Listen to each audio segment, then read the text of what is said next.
Hello, friends. This is Dave Hurwitz, executive editor at ClassicsToday.com, here with, by popular demand, the Nézet-Séguin. Oh, excuse me, that's Yannick Nézet-Séguin, pardon me. Brahms Symphony Cycle with the Chamber Orchestra of Europe. Now, as you know, he's done a bunch of these things. He did Schumann, I think, and he did Mendelssohn, didn't he? I don't know. They weren't so hot. And he did a Beethoven cycle, too. Ugh. I mean, okay, it was all right. You know, it was... it's very hard to do something special in this repertoire nowadays, unless you happen to be a genius. And I'm not going to say anything about Nézet-Séguin, other than the jury is still out on that particular evaluation. But more to the point, I really find the biggest problem with performances like this is the fact that they're done with a chamber orchestra. Because Brahms particularly wanted something larger. This is a fact. Yes, he auditioned a lot of these symphonies and performed them with the Meiningen Court Orchestra, which was like this size and played standing up and all that stuff. We know that, in tiny little rooms, which is a different issue. It would have sounded different there too. But the truth of the matter is, you just need more strings. And I'll tell you exactly where you need more strings in these performances, which are actually, for the most part, pretty good. I mean, there's some really exciting things here.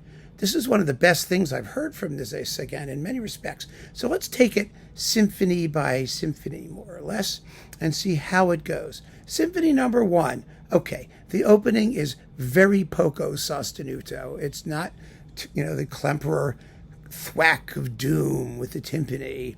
It's da da da da da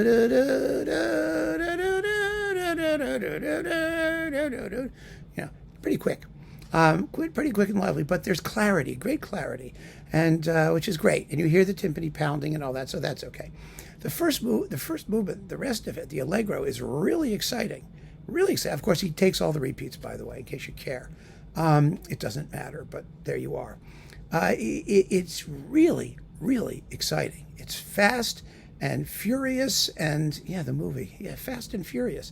And the approach to the recapitulation is just dynamite. It's really as good as I've heard. It really screws up the tension. I mean, it's wonderful because it means that Nézet-Séguin isn't afraid of Brahms. So many people are afraid of Brahms, and they underplay everything. They're afraid of making a noise. They're afraid of being loud. He really does have these people playing flat out in some of the big moments. And you hear that again in the finale. I mean, the inner movements are lovely. The andante is flowing and beautiful. The little scherzo-like thing is delicious. I mean, the woodwinds are nicely touched in. They play with character. And the finale is a thrill ride. It really is. He just goes for it. Excuse me. And it sounds great.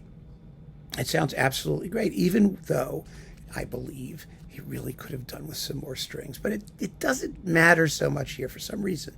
The balances are very good. It doesn't sound like anybody's holding back. So, okay, we're good. Now, Symphony number 2. Another good performance, a very flowing first movement with all those crunchy dissonances in the development section, nicely pounded out by the trombones.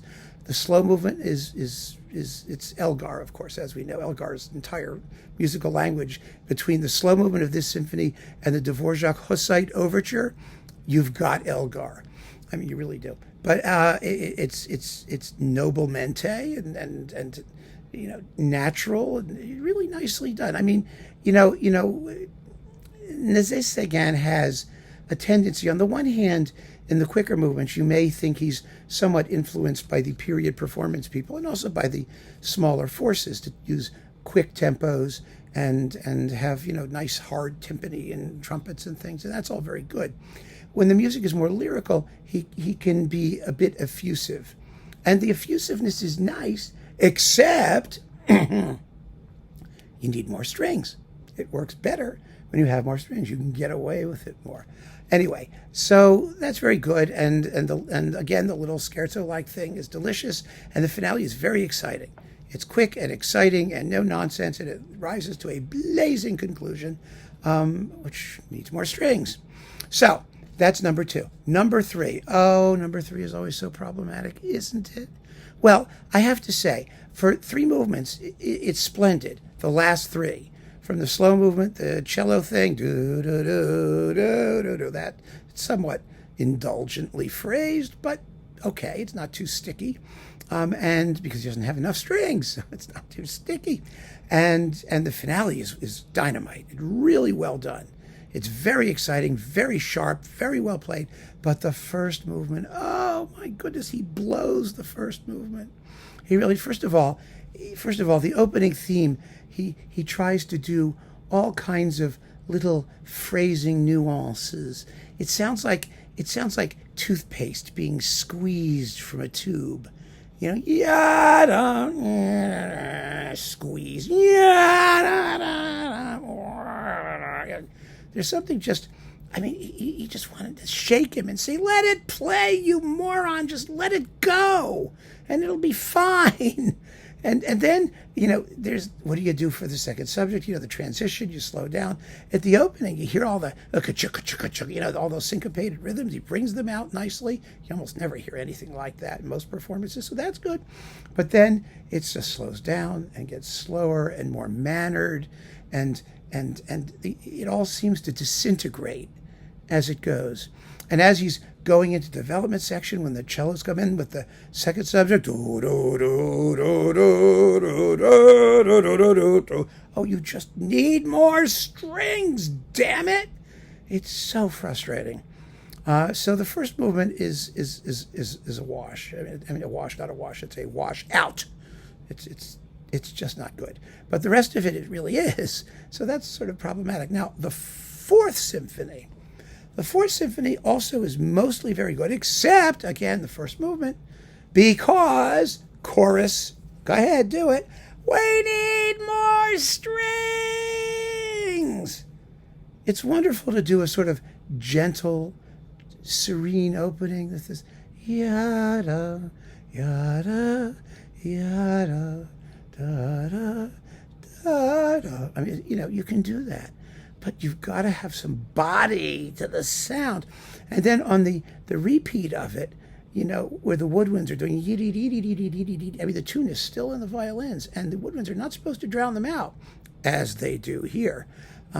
It's problematic. It really is. And that's, you know, like the story of this cycle. I think, you know, I mean, the slow movement's lovely. The scherzo is big, and he actually does that little tiny Luftpause really well. Da da da da dum ba da da da da da dum ba. You know, he's got that. He's got the style down really well, and they play hard. And the Passacaglia has a thrilling ending.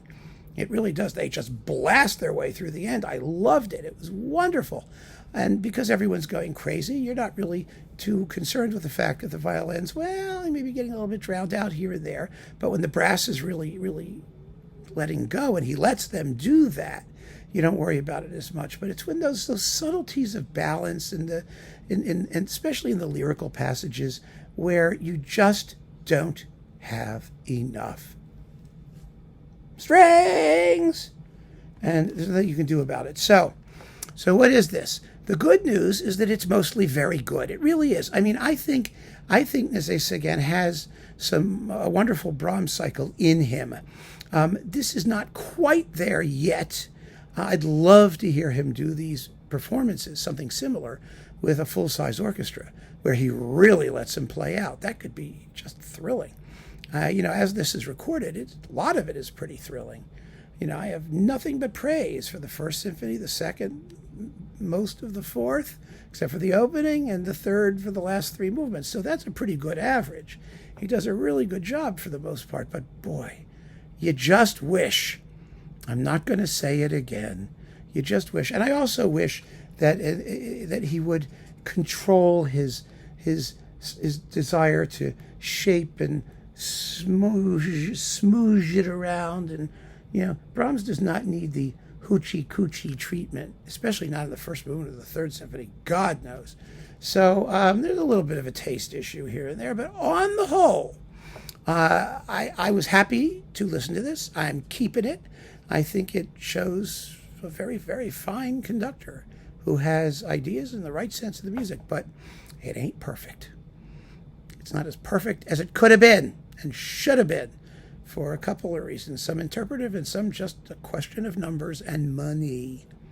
So keep on listening, friends. Thanks for joining me. Take care.